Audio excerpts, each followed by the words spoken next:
पासी भाई के घर में, पासवान भाई के घर में पुलिस जो है ना, बिना महिला पुलिस को लेकर के धड़ल्ले से घुस जाना, शराब सर्च करना, शराब नहीं भी मिले उसके बाद भी अलग से शराब रख करके उन पर केस कर देना। 2 घंटा के लिए ना होली रुकेगी जी। ना नमाज रुकेगा, क्योंकि आज ये पहली बार ना होली हो रहा है ना नमाज हो रहा है।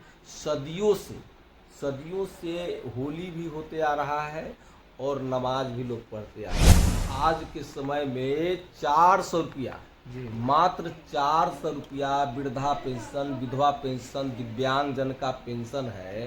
तो यही हमारे नेता आदरणीय तेजस्वी बाबू मुख्यमंत्री जी से कहें कि भाई कम से कम इस पेंशन को बढ़ाया जाए, राशि को बढ़ाया जाए, 1500 रुपया किया जाए। होली के त्यौहार में जिस तरीके से रंगों के खुमार के जगह बम विस्फोट हो रहे हैं राजनीतिक गलियारों में, जहां पर एक तरफ से बीजेपी विधायक का वीडियो दिखाया गया है और वहीं पर आरजेडी का भी पलटवार आ चुका है। नमस्कार, मैं हूं फलक सिंह और आप देखना शुरू कर चुके हैं आगाज एक्सप्रेस। बात करें जिस तरीके से बीजेपी से विधायक लखिंदर पासवान ने युवा चौपाल का वीडियो सामने लाया, उस पर आरजेडी के सिपाही और विधायक सुरेंद्र राम क्या कुछ कहते हुए नजर आ रहे हैं। आइए सीधा पहले उन्हीं से जानते हैं। सर, बीजेपी विधायक लखिंदर पासवान ने एक वीडियो दिखाया है युवा चौपाल का, जहां पर साफ तौर पे दिख रहा है कि जाति समीकरण और जात बंटवारे की बात हो रही है, जहां पर आरजेडी का दावा रहता है कि आरजेडी A to Z समीकरण पर चल रही है। लखिंदर पासवान जी तो हमको मालूम नहीं कि क्या वो बोले हैं, लेकिन हम लोगों का यही विचार है कि देखिए A to Z की पार्टी तो है। उनका कहना नहीं है सर, उनका कहना है कि MY समीकरण ही आरजेडी का मूल मंत्र है।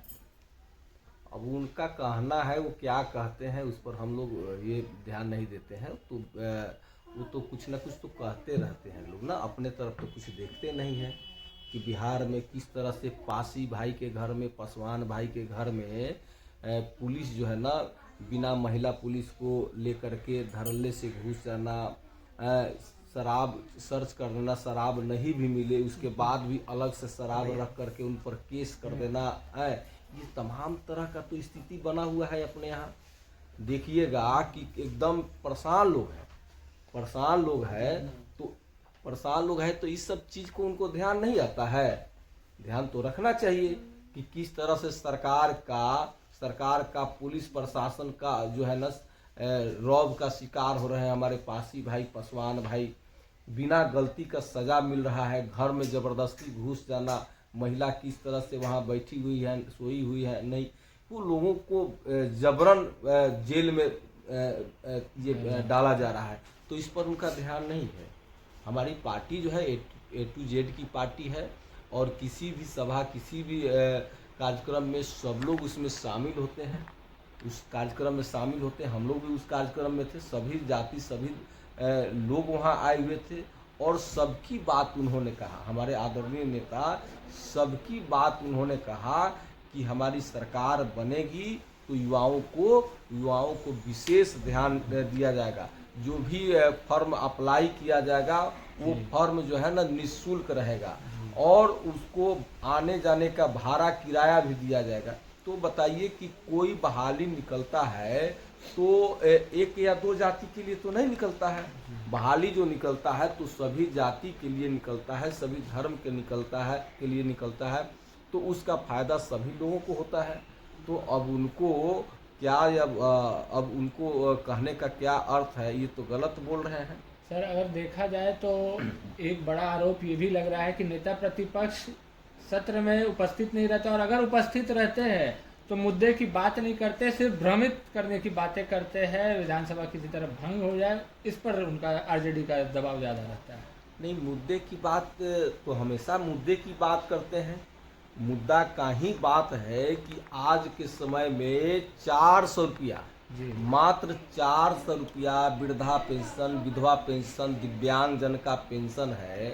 तो यही हमारे नेता आदरणीय तेजस्वी बाबू मुख्यमंत्री जी से कहें कि भाई कम से कम इस पेंशन को बढ़ाया जाए, राशि को बढ़ाया जाए, 1500 रुपया किया जाए।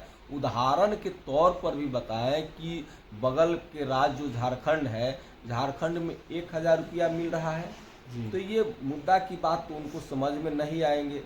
उन्होंने कहा कि जो भी आंगनबाड़ी सेविका सहायिका हो, आशा दीदी हो, ममता दीदी हो, रसोईया हो, तालीमी मरकज हो, विकास मित्र हो, इन सब लोगों का जो है ना बढ़ना चाहिए। रात्रि प्रहरी हो, इन लोगों का मानदेय बढ़ना चाहिए। तो ये मुद्दे की बात को करते हैं, लेकिन मुद्दे की बात तो सरकार के लोग सुनना तैयार है, सुनने को तो तैयार नहीं है। मुद्दे का जवाब देने को तैयार है। भाजपा के लोग, एनडीए की सरकार कोई जवाब ही नहीं दे रही है। तो हमारे नेता आदरणीय तेजस्वी बाबू मुद्दे की बात करते हैं, मुद्दे की बात करते हैं।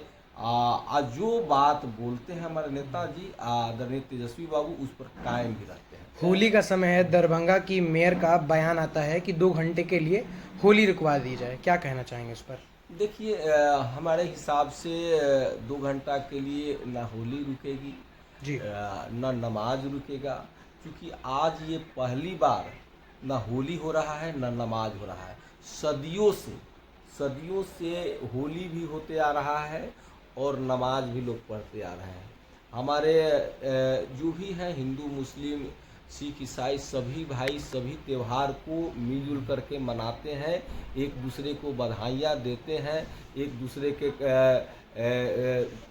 घर में लोग पूरी पकवान सेवैया हम लोग भी जा कर के पीते हैं। तो ये खुशी की त्यौहार है और हम लोग इसको हम यही अपील करेंगे पूरे बिहार के और देशवासियों को, ये खुशी की त्यौहार है। एक दूसरे के साथ मिल कर के मनाएं और एक दूसरे के खुशियों में शामिल हो। सर, आखिरी सवाल, बिहार वासियों को होली का पर्व आ चुका है, क्या संदेश दीजिएगा अपने पार्टी की तरफ से? हम तो यही अपने पार्टी के तरफ से, और हम चूँकि ऑथराइज हम तो नहीं, हमारे जो है प्रवक्ता या हमारे आदरणीय तेजस्वी बाबू इस चीज़ को पार्टी की तरफ से देंगे या हमारे राष्ट्रीय अध्यक्ष देंगे, लेकिन फिर भी हम यही कहेंगे कि हम लोग एक दूसरे के साथ मिलजुल करके, एक दूसरे के भावनाओं को ध्यान में रख करके हम लोगों को ये होली की त्यौहार करना चाहिए।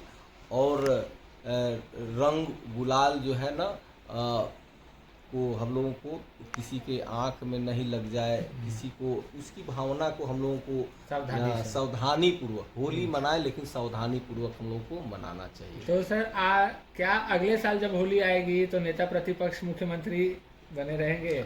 देखिए, यही तो हमारे बिहार के सभी युवा भी चाह रहे हैं, बेरोजगार भी चाह रहे हैं, किसान मजदूर भी चाह रहे हैं, दलित मजदूर भी चाह रहे हैं। सब लोग चाहते हैं कि जिस तरह से 17 महीना में काम का बानगी दिखाने का काम किया आदरणीय तेजस्वी बाबू, तो सब लोग चाहते हैं कि अगला सीएम के रूप में हम लोग तेजस्वी बाबू को देखना चाहते हैं। और अगला होली जो बने तो हम लोग आदरणीय तेजस्वी बाबू को मुख्यमंत्री के रूप में, हम लोग मुख्यमंत्री आदरणीय तेजस्वी बाबू के साथ हम लोग होली मनाना चाहते हैं। धन्यवाद सर। आपने साफ तौर पे देखा और सुना, उनका जो कहना है कि चाहे कितना भी लोग भड़काए, जो युवा है वो भड़कने वाली नहीं। और जानते हैं बिहार के तमाम युवा कि नेता प्रतिपक्ष तेजस्वी यादव ने उनके हक की बात की, उनके मुद्दों की बात की है और कई तरीके की योजनाओं को भी युवाओं के लिए उतारा है। और साथ ही साथ में उनका ये भी कहना है कि विधानसभा सत्र पे चाहे कितने भी उंगलियां उठा ले, तेजस्वी यादव बिहार के आवाम के लिए लड़ाई लड़ रहे हैं। और साफ तौर पर उनका ये भी साथ में कहना रहा था कि बिहार के तमाम युवा, और चाहे बुजुर्ग हो चाहे महिलाएं हो, सभी को होली की हार्दिक शुभकामनाएं। जुड़े रहे हमारे साथ, देखते रहे आगाज एक्सप्रेस। धन्यवाद।